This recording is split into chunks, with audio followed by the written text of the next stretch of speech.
I'm Mike Kelzer. Growing up in my family's pharmacy, life moved fast. There was always something to do, someone to help. But the moments that meant the most to me as I think back were the conversations my dad and I would have about business and life itself. We'd get so absorbed. We'd talk for an hour and it would seem like 15 minutes. This podcast is my way of keeping those memories alive. There's no scripts, no outlines, no fluff, no hidden agendas. It's just real honest talk about the business of pharmacy and sometimes a little more. Let's dive in.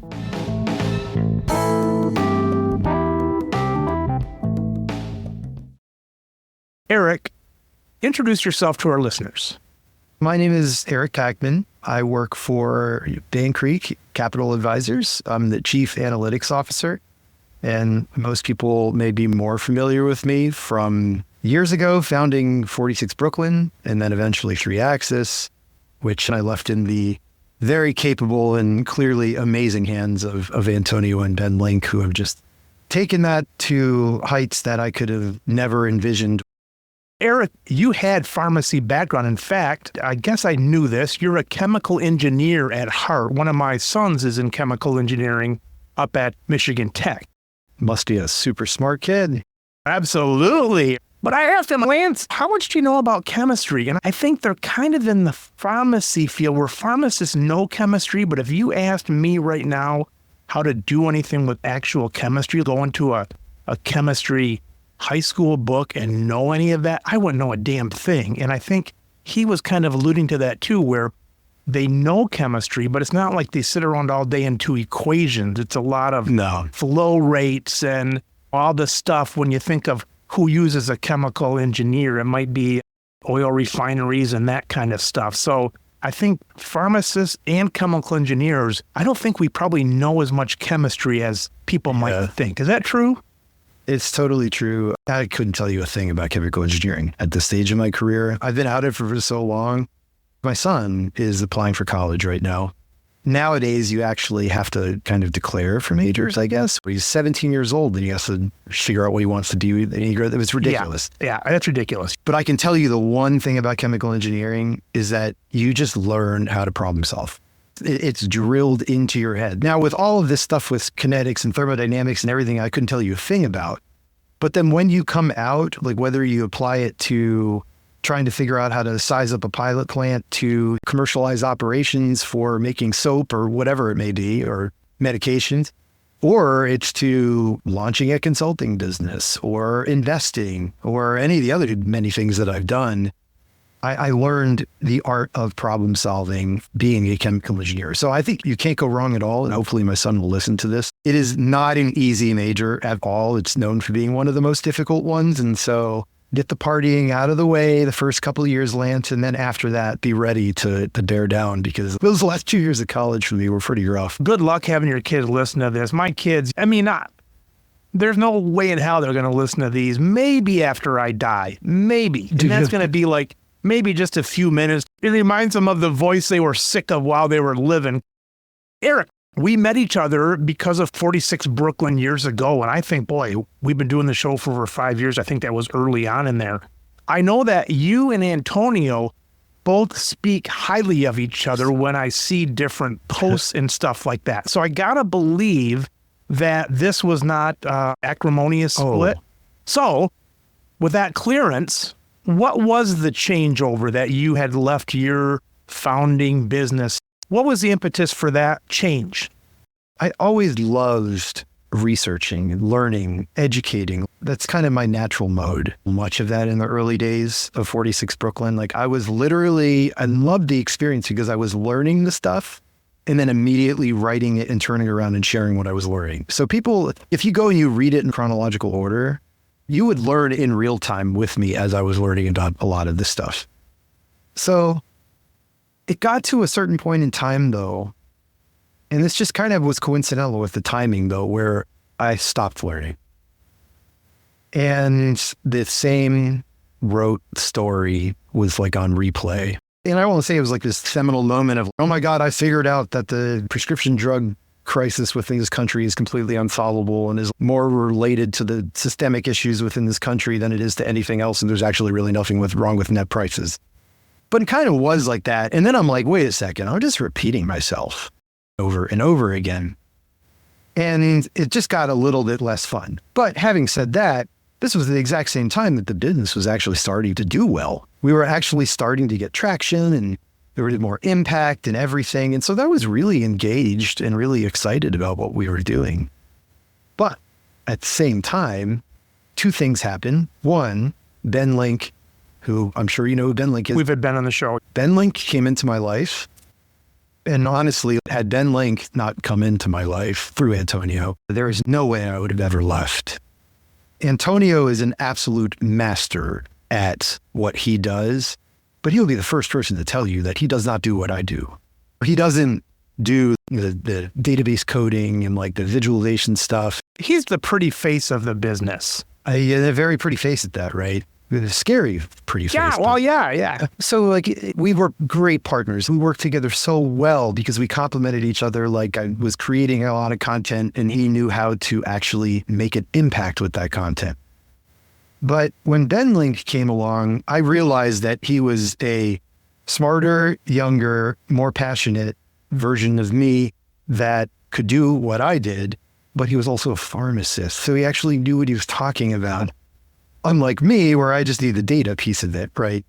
And then there was like some small part of me that I'm not a really good manager of people. I excel at a lot of things. That's not one of them. I like getting my hands into a lot of things. And I think that in hindsight, I'd like to think that this is true. There was a piece of me that realized that Ben could do so much more if he were running the show. And I'm talking about on the content creations, because as long as I was there, he was going to maybe defer to me or want my feedback. There's a certain point in time where you just have to kind of be like, look, man, you are so much more awesome than you could ever know, which I'm hoping he listens to this because he is. He's just so unbelievable. And you can do more than you think you're capable of. And I think if you look back to what he has done in the content that he has created, in the amount of time that he has created, he's blown me away.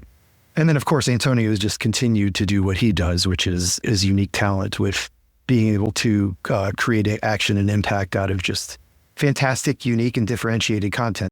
But when Ben came on, I was not thinking about leaving at all.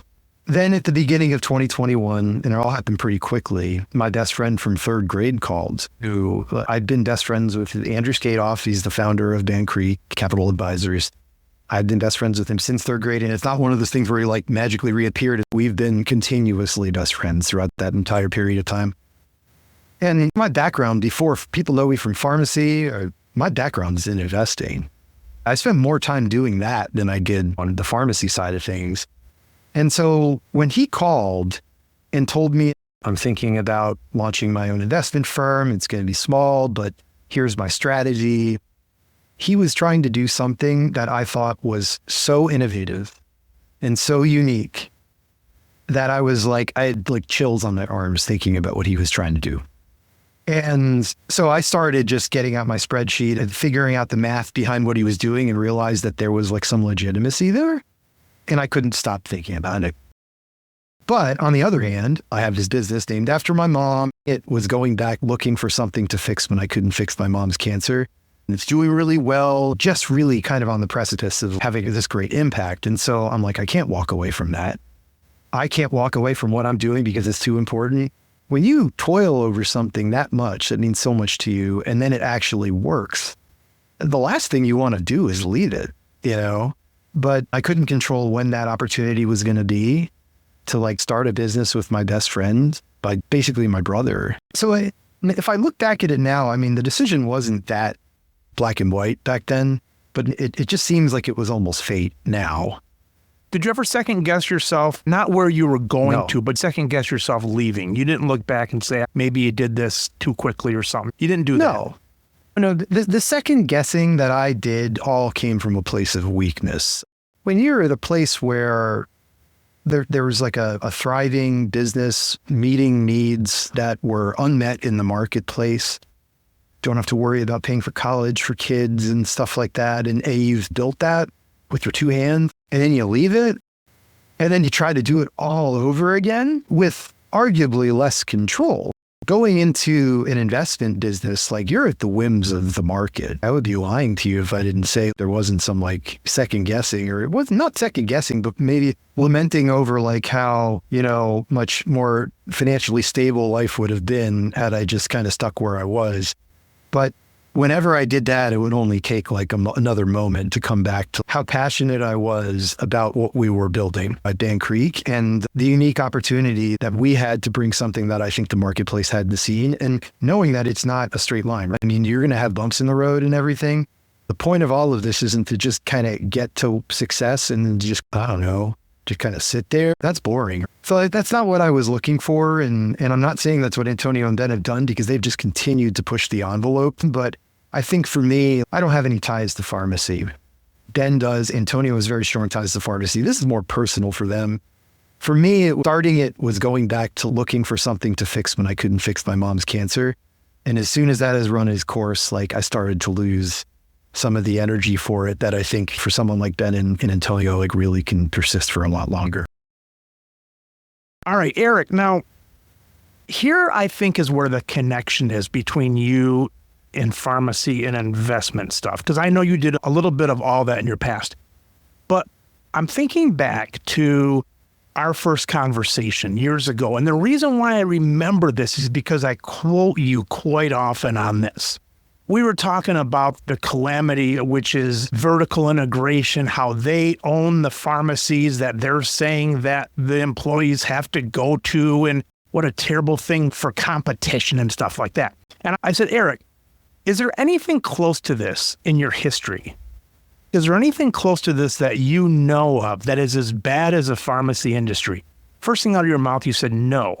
But you said if there's anything close to that, it's going to be the investment banking back in the, I don't remember all the details, but that's where the banks maybe owned their own investment guides, and people thought they were non-biased. They would guide people right back into their stocks, which wasn't maybe the best move that a non-biased report would give and all that. And you said, Mike, pharmacy is a hell of a lot worse than that, but that's the worst I can think of that was close to pharmacy. So I think the common theme is discovering some BS that's going on and how maybe you can help people and loved ones and all that on a bigger scale to make sense of all this. Is that a connection? And are you doing anything in that investment part? Are we conquering any giants in that? Are we fighting against anybody, or is it just new stuff that you're coming forward with? What are you doing in investment now? Yeah. First of all, that example, I want to touch on that a little bit, because I probably, with some of the additional knowledge I've built since then, can kind of help flesh that out and bring it back to talk about the PBMs, which your listeners probably love hearing about. So basically, say like a Morgan Stanley, a Goldman Sachs or whatever, large investment banks, they will have the investment banking function, which will help a company go public. I have a private company. I want to raise a bunch of capital, go public, get liquidity, whatever. So that's all happening. Very secret stuff. You can't talk about any of that stuff. This is very strict rules within the SEC. So before there was a bunch of regulations with the walls between investment and the research department, there was, or at least reports of discussions that would happen before a company went public, where the research group that does the buy, sell, hold rating on a stock, you see these brokers on CNBC or whatever, they would basically, or at least it was discussed or reported that there would be kind of collusion where they would be like, hey, we're going to basically try to raise a bunch of money for this one company. We're going to IPO at whatever stock price it's going to be, $100, $200, whatever it is. But then at the same time, we're going to release a research report saying, buy this stock. That's a big no. There was eventually a wall put up in between the two that would basically say those departments are not allowed to talk to one another. Now that I know the PBM world a lot better than I knew it when we first talked, because like me as the PBM saying, oh, okay, Mike, you are an employer, and I am responsible for designing a formulary for you. And so that's one side of that's the investment banking side, the formulary design side of it. So these are the drugs that are allowed to be on your formulary. These are the ones that not. I'm going to be the bouncer in front of the club. Who is going to come in? Who am I going to turn away at the door? The problem with the PBMs, though, is the formulary side of the business is allowed to talk to the rebate side of business. And they're all working together to make as much money as they can. So the formulary sides can say, hey, I know this drug sucks. It's just like some combo drug of 2 old generics that's marked up by 10,000%. So I don't want that in if I have the employer's best interest in mind, right? But then the rebate side is like, yeah, but they're willing to offer us a 90% rebate. We can flush that through Switzerland, launder it, and then give it back to them, tell them we're giving all the rebates to them, and we'll really make a lot of money. And they'll be like, oh, cool. Okay, we're just going to throw out in the formulary then. So it's happening right now. But I mean, there was wisdom within the regulators on Wall Street to say, hey, that's really bad for investors. This is manipulating the whole situation. This is bad. They should be able to talk to each other. But that wisdom has not yet made it through to pharmacy benefit managers. I mean, you're starting to see it now, thanks in large part to the efforts of Antonio and Ben, but you still have not separated those. Where's the wall between those functions? So you have someone that is building the formulary for the employer in their best interest, and then someone else that is negotiating rebates. They don't talk to each other at all. So I didn't give that example, but I hadn't connected the dots yet. You don't always need to know what species of fish are in the stinky bucket. When something stinks, it stinks. And now we know the details, but if it stinks, it stinks. So my best friend, Andrew Stadoff, he worked for a large single family office in New York City. And so what that means, that's like industry lingo for he worked for a very successful family that if you think about it, and if you're a successful pharmacy owner and you have 3, 4, 5, 10, 20, 50 pharmacies, eventually you get to a certain amount of point in time where you've been successful, you have enough money, you need to go figure out how am I going to invest this money and everything. Think about that times like 100, 200, 500. And once you have enough money, there are families that will have their own investment teams. So they basically hire it all internally and they will figure out how much should I put in this asset class versus that asset class versus that asset class. Back in the day, a little factoid, I worked for one of those families right out of business school or almost right out of business school. My best friend started in 2009 working for one of those families as well. And he worked for a absolutely wonderful family. In your friend's case, was that their only client? They're large enough where they have their own investment teams. Because there's enough going on. It's like there's enough to have their own chef and their full-time fitness person. It's not like this person spending 2 hours a month giving them details. It's at least a full-time job. In some cases, some families will have 2 dozen people on staff that are worried about investments, or other staff that are worried about like charitable giving and giving the money away. He was lucky enough to start working for this just unbelievable family, just wonderful human beings, where he was really able to spend over a decade developing his investment strategy. So the investment strategy started off like he graduated from Columbia Value Investing Program, which teaches you how to analyze companies from the bottom up. So let's talk about this in terms of pharmacy. You walk into a pharmacy, you're analyzing it, you're looking at all the financial statements, you're looking at cash flow, how much money is getting tied up in inventory, how much money do you have to dump into your maintenance capital in order to maintain the pharmacy, what's the volatility on your margins because the PBMs are squeezing you here and the wholesalers are squeezing you there, like an in-depth colonoscopy on a business. In the industry, that's called like deep fundamental analysis or deep fundamental investing, which is kind of like the gold standard. Learn everything you possibly can and then use that to build models and try to have kind of a better edge on what future cash flows will look like. And then you can make investments based on that. You can imagine that this is a very time-consuming process to do that. And so he started to get really intrigued by data science and by specifically information theory. The way that video calls work and the technology as far as the signal processing and everything, that all dates back to a gentleman by the name of Claude Shannon, who worked at Bell Labs and kind of was, I mean, these are some of the most brilliant scientists kind of their time back in the 50s, 60s, 70s or whatever at Bell Labs. And they were coming up with the math that ultimately led to communication theory and led to us being able to have this call over Zoom or whatever platform that we're on. That all originated from information theory. These people like Claude Shannon, another guy by the name of John Kelly, not only were they coming up for ways that eventually would transform the way that we communicate, but they also were trying to figure out how to make money with this. And so there was like little interesting offshoots of information theory, one specifically called the Kelly criterion, which is invented or come up by this guy, John Kelly, and was popularized in a book called Fortune's Formula, a book by William Poundstone, which I would highly encourage people to read. It reads like a novel. It's an unbelievable book with mafias and gambling and horse betting and all sorts of crazy stuff in it, and tons of math too. So I love it. Anyway, Kelly criterion was it spun out of this and was used to figure out how should I size a bet in a game of chance if I have an edge or if I think I have an edge on that game. And so the best way to kind of communicate this is we always use the example of a coin flip game. So let's say that you and I were playing a coin flip game and we just had a regular run-of-the-mill coin and you flipped it. How much should you bet on the game?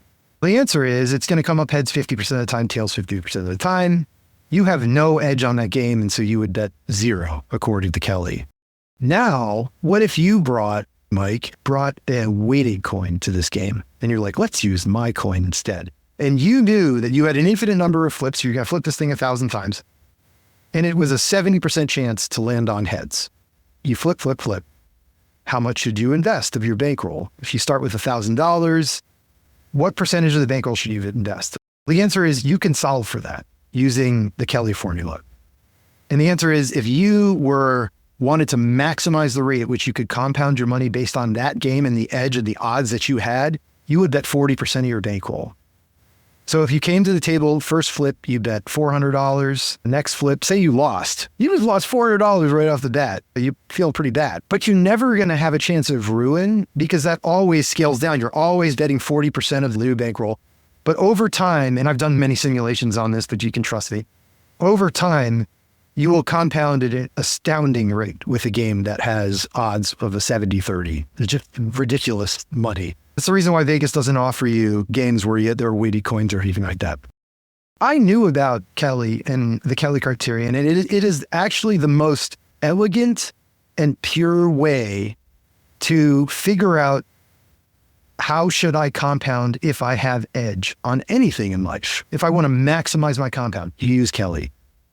But when I read this book, which I read about 3-4 years before Andrew, I never figured out like, how do you apply this to stocks? How do you apply this to the equity market? And so he did.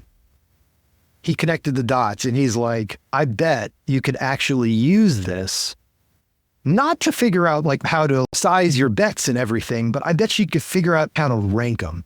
Can you actually use this in order to figure out how to find those companies that have structural advantages within their businesses that will allow them to make cash and then spin that cash into more and more cash so it compounds up and up over time? Can I use this arcane, obscure information theory thing that I dredged out of a textbook to actually find better businesses?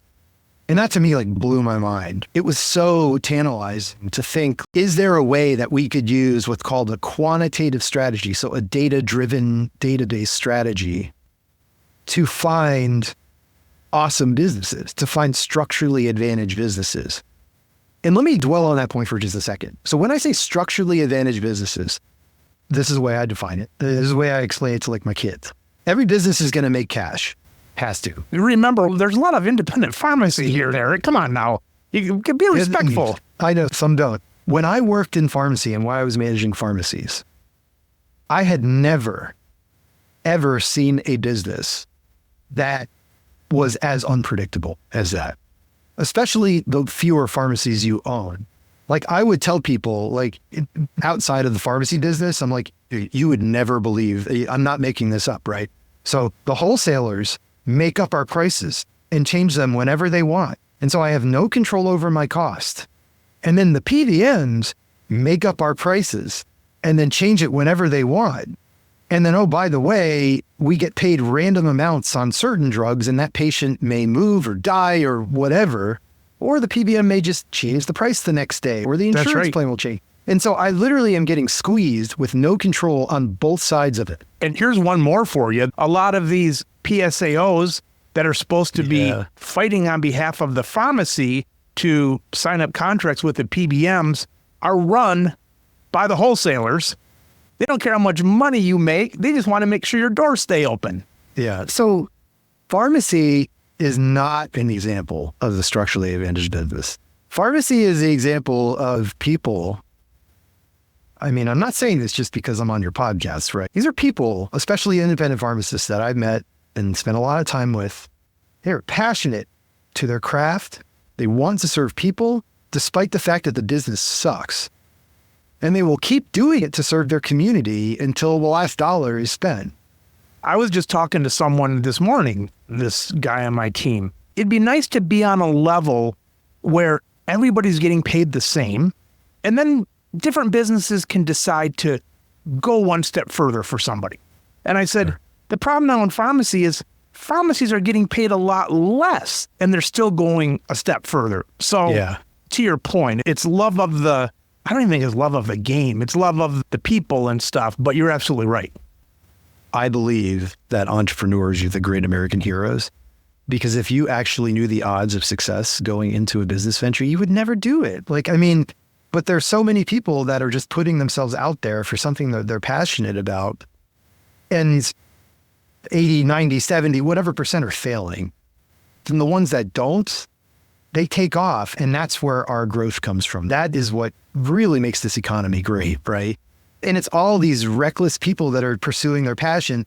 And I kind of look at pharmacy in the same way. If you were getting into this just for a paycheck, you wouldn't go in and open up your own pharmacy now. I've had enough experience with this running pharmacies and being around enough independent pharmacists, but there is something about that interaction that is just sacrosanct. These pharmacists, I'm going to add pharmacists to my list of great American heroes, entrepreneurs and pharmacists. Eric, so back on that conversation then, pharmacy is a bad example of the volatility. Well, it's a good example for me because what I was going to say is think of all of those things that frustrate you about, if you own a pharmacy, think about all those things that frustrate you. We're looking for the opposite. So like basically pharmacy is like the anti-example of a structurally advantaged business that we are trying to find. I was watching David Letterman the other day, clips of his stuff. As you said, these are things we don't want to do, but David Letterman, they always picked on this one person. He said, so now we're going to bring out a writer and we're not going to tell fat jokes about this person. But it was something like, what did this person not do? He did not get married just so he could be the first in line at the buffet. All right, so we have a good example of what not to be in this. So continue with the opposite. Andrew had figured this out, that there was potential in using information theory and applying it to long-term investing in what we call these structurally advantaged businesses. There's potential there. But Andrew doesn't have a background in data science, in modeling, that kind of stuff. So that's when he called me. So he called me and he's, look, I know what we need to do, but we need to build out the team in order to be able to do it. And I need a lot of data horsepower. Asked me to come on to kind of head up analytics. And then importantly was our third member of the investment team, Anton Yen. Anton's one of the smartest people I've ever met in my life. He worked for Lawrence Livermore National Laboratory. Most of the stuff he was doing was such high level of security clearance that he can't even talk about it. But let's just put it this way, that the things that he has told me about are like launching satellites and making sure that, you know, they don't blow up. And you may have heard recently how we were actually able to create more energy from fusion than it consumed, which was like a really big deal. He worked on that project too. Really crazy stuff. Sure. And the cool thing is that he had never spent time in investing, but he had basically almost written a book on information theory. So Anton has this amazing background, right? Which was really this perfect fit to take like the fundamental concepts of information theory, and then how do we actually take this and apply it to this whole new arena of long-term investing, long-term compounding. We started off in 2021 with the three members of the investment team, Andrew, me, Anton, and then also another friend from childhood, Kevin Polly. He basically runs all of operations. He's the chief financial officer and the chief compliance officer. In the meantime, is your company servicing anyone, or you guys are just building this? No, so the reason why Andrew left, because he wanted to move out and basically be able to service a broader public. By the middle point of 2023, we realized that the strategy, the tools and the models had been built and were developed to a level where we can fully automate the process. So this was a big deal. We realized no longer did we have to only work with very wealthy families. We could actually create an exchange-traded fund, an ETF, which is, there's hundreds and hundreds of them out there on either the NASDAQ or the New York Stock Exchange, which you can buy, just like a stock. And we can offer our fund up to anyone that wants to participate in this kind of a strategy. So, Eric, is this like a mutual fund? It's like a mutual fund. Mutual fund, but of private ones. It's a mutual fund that's just traded on the stock exchange. So you can buy it, you can sell it, just like a stock. We've spent the better part of over 10 years now, like brick by brick, building this very intentional and data-driven strategy that we're bringing to the ETF marketplace. We have this product and we're super excited about this product. It's performing well on both sides of the fence, the international and US. But how you actually get the word out on that product, how you get people to be aware of it, like that's a whole new challenge for us. It is just, it's taken a lot of learning. And to be honest, we are still like learning. We were just at a conference last week called Future Proof, which was just a fantastic conference. Met a lot of advisors and just got to talk to a lot of people. And there are just so many ways. If you have really good content, if you have a good product offering that you're excited about, there are just a lot of ways that you can connect with people. So they just become aware of what you're doing and then they can make judgments about whether it's a good fit for them. And so we're just scratching the surface on that. My dad and I were business partners before he passed years ago. And the salespeople would come in and they'd say, our product, we've decided with our product, whatever it was, a cream or something over the counter typically, we've decided with our product that we're only going to focus on the small independents. And my dad would always lean over and say, well, that's because none of the big boys want them. None of the chains want them and stuff like this. Why do they want to close their market in on that? All right, so I'm going to play devil's advocate. So how is this going?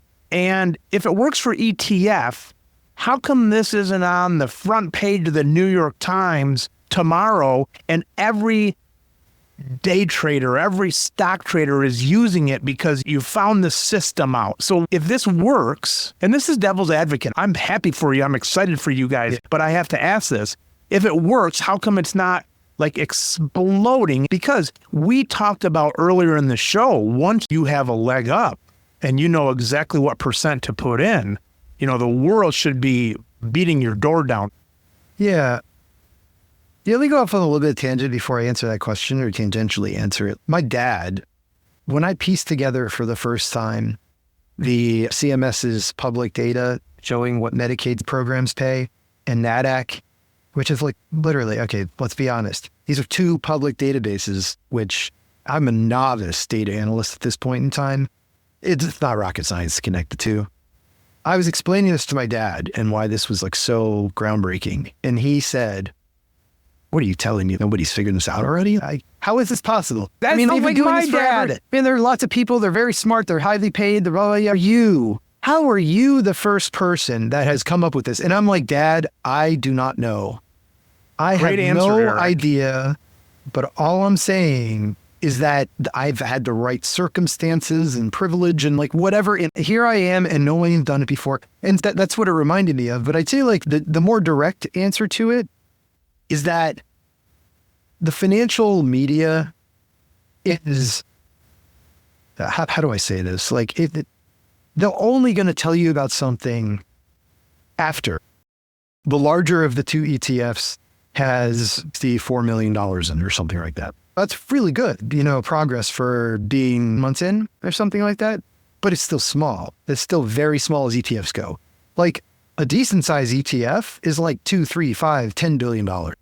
So the ones that you're going to hear about are the big ones that everyone's already made investments in because it's all FOMO and herd mindset and that kind of stuff that's going on.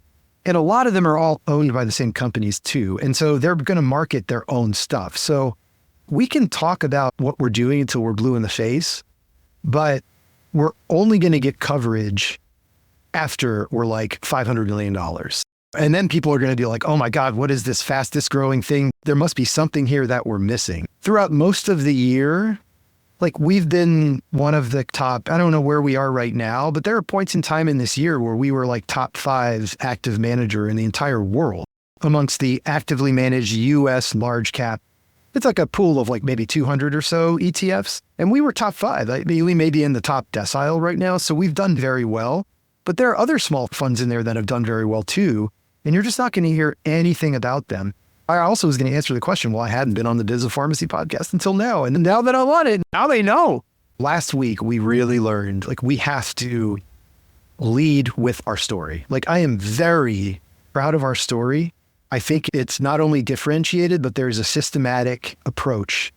This is a process, and I am very proud of this process and its continued evolution. And there's not a lot that's going on that's like that out there. And so I think a lot of it could be, I'll take the responsibility for it, but like I haven't been out there leading with my chin with this story. And so I appreciate the opportunity to do it here because I want people to dig in and to be like, oh my God, this is something that's pretty cool. Or this isn't for me. I'm not interested in this. Or I'd rather do a double leveraged short on oil, whatever it is. Or I'd rather like do fantasy football. My dad used to, he would turn to me a lot and say things kind of under his breath. And maybe that's where I got my cynicism from. But he'd also say, like, when people would come in and they'd be like financial advisors, and he'd be like, well, Dick's a financial advisor, but the reason he's working until he's 74 coming in here still trying to pound the pavement is that he blew it on these, investments back then. Yeah. The cool thing we're talking about here is you're not setting up a system and saying, everybody follow me with this program. You're using this program to try to successfully build your own thing. You're not the advisor or the coach that has gone off and said, buy this so you can make money. Because I would say, Eric, instead of wasting time selling this program, why don't you use it for yourself and try to make a ton of value? And that's exactly what you're doing. You're not off just saying, I'm going to sell this program or how to do it. And it's like, no, we're taking this information, we're using it, I'm using it, and we're going to make a go of it. No, it's been a learning experience, and it's been like, I'm just looking for the opportunities to kind of tell our story because I've had to reconcile with, I'm not really good at being out there selling myself. I don't love doing it. It feels kind of uncomfortable. Never had to do that with 3Axis. It was always people like calling me and being like, hey, can you do this? Can you do this? I'm like, sure. Antonio would be the one that was out there kind of with the megaphone. And so I never had to do that myself, but this is like a personal growth opportunity for me now because I don't have Antonio over here. And so I really have to get out there and kind of speak with the passion that I feel about this product that we've built. I really do think that we've cracked something here. Well, I think that marketing these days is, I don't quite understand it, but story, basically. People want to become a part of your story. Back on the comment of my playing devil's advocate to you, one of my sons had a view that was quite different from a pretty large establishment in the world, let's put it that way. And the person that represented this establishment said, so you think that more than everybody that's come before you, than all the ages of wise people that have, done this and so on? And he's like, yeah, I do. There's different logical fallacies. There's so many of mine. Let's say there's a dozen of them. And one reference to a degree or reference to the past. That doesn't guarantee something for the future. Let me give you another example of that. So we talked about my dad's questioning on like, how am I the person that had basically uncovered spread pricing within the public domain? Fine. So fast forward to really 2023. I know I went away and I disappeared. That doesn't mean I stopped building data visualizations. This is my hobby. I mean, I love running, spend time with my kids. I have 3 kids, and so I'm busy there. But like, I play with data for fun. I love it. And I'm always building data visualizations, but now I'm in this new world of markets. I'm in this new world of inflation. I'm in this new world of jobs data. So there's all these data sets out there that I can play with the same way that I played with all the prescription drug data from CMS. And so in 2023, I really started looking at this data and I'm like, okay, if we're going to launch these ETFs, we actually need to have a public advisory website, which eventually became Bancreek.com. And we had an internal discussion. What do we want to do with this site? If you go to a lot of advisor sites, there's just a lot of like descriptions about like, why should you trust me to manage your money? And I'm like, look, people are smart. They can make their own decisions on whether they want to trust me or not. What I want to do with this website is I want to publish data visualization. Sound familiar? So I actually, all of the Bureau of Labor Statistics data on CPI, which is basically like the most popular, the entire world turns around this number every time it's released every month. You know, I'm sure you heard about the Federal Reserve cutting rates by 50 basis points. And like, what does this mean? And jobs are the two parts of the Fed's mandate. So those are the two big data points they're looking at.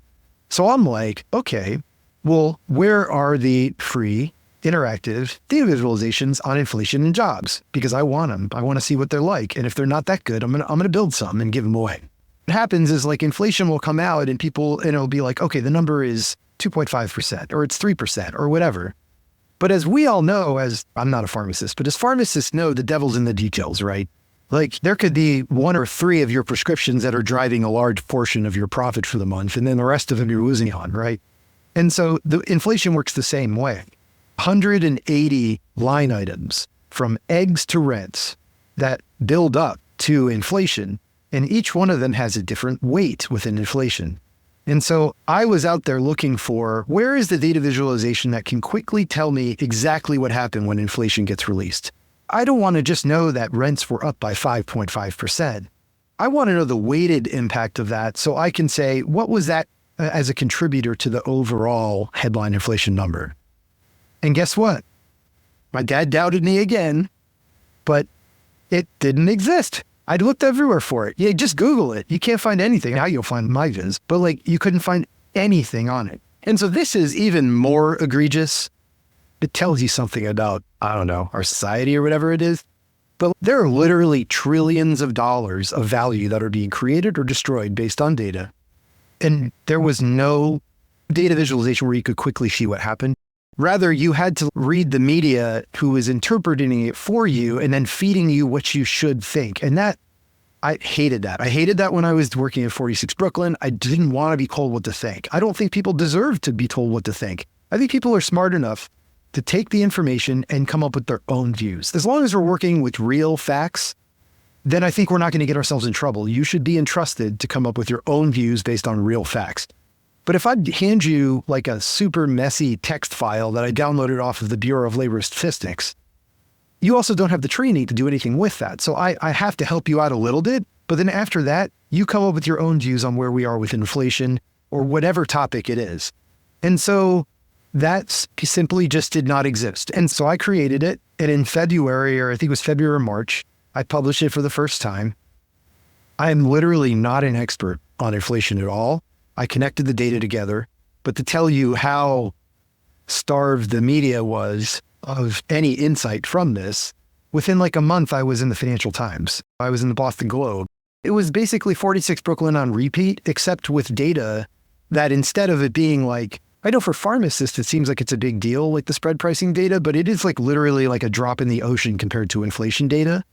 And so my kind of going assumption now is that you can literally take any data source off the web and create something that nobody's ever created before. There's just so much opportunity out there.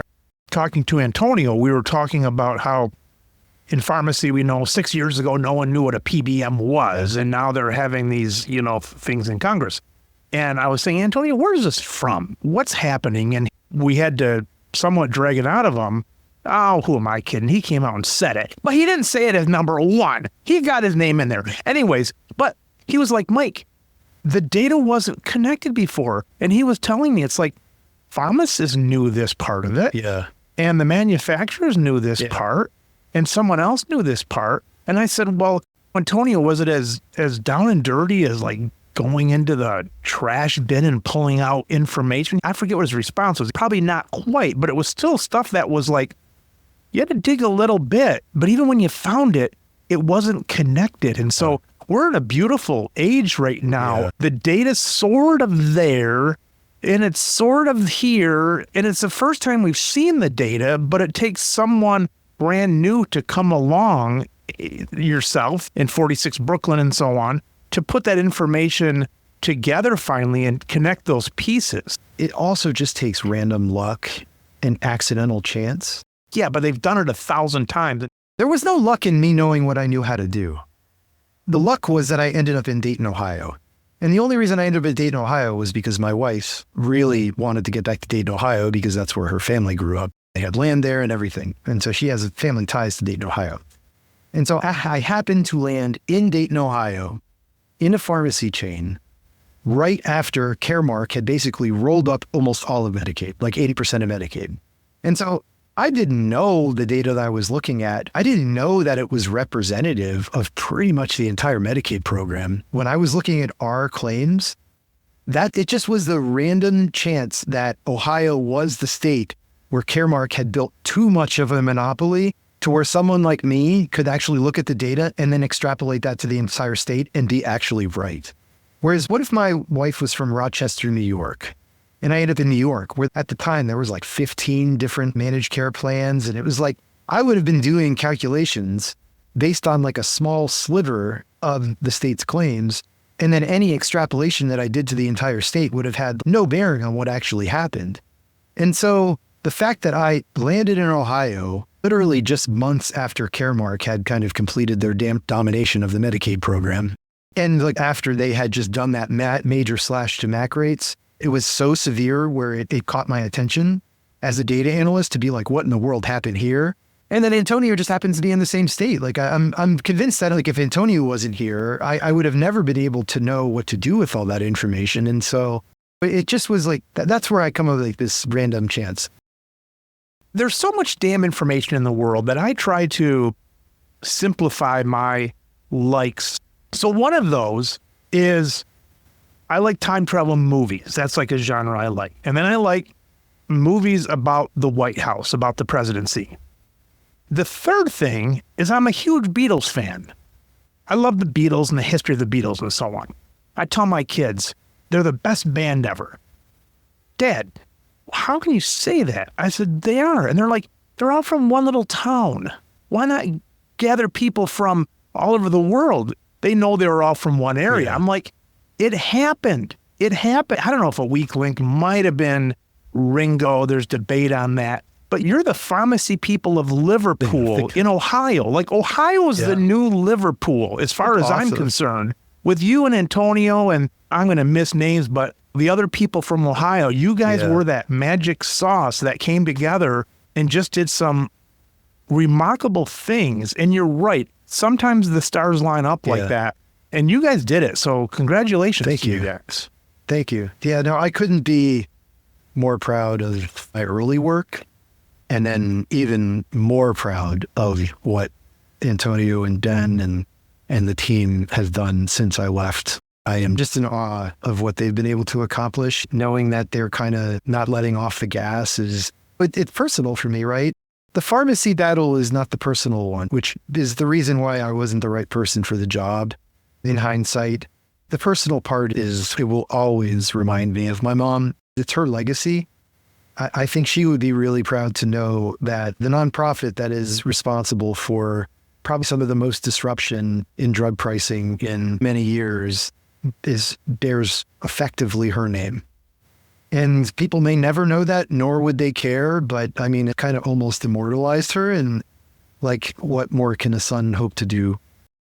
People love seeing these fights against the big guys. And we know now that we can go to 46 Brooklyn and so on and read those reports. Tell us again, because you said you had the similar kind of ideas and reports and that similar drive. Where are the listeners going to go to see that? Our advisory site, which has all of the visualizations that I've created, is bancreek.com. So BANCREEK.com. I have basically recreated the work that I love doing for 46 Brooklyn, which is just finding complex topics and writing about them and doing so with data visualizations. And so I have probably 5 or 6 data visualizations that are up there. They're all on inflation and jobs right now, but I have grand visions of like expanding that to a whole bunch of different macroeconomic data sets. Then I also have a lot of research that's up there too. And it's similar, maybe not as long as 46 Brooklyn stuff, but it's similar in nature in that it's very chart heavy. A lot of it is like really digging deep for people that really want to understand a lot of the what's moving kind of this information. Eric, what a pleasure catching up with you. I know we could go on forever. This is fun stuff. Keep it up. Thanks for your time. I look forward to the next time we get together. Thank you. Thank you so much for having me. It was just a blast talking to you and counting the days till the next time we can talk again. Very good. Thanks, Eric. All right. Thank you.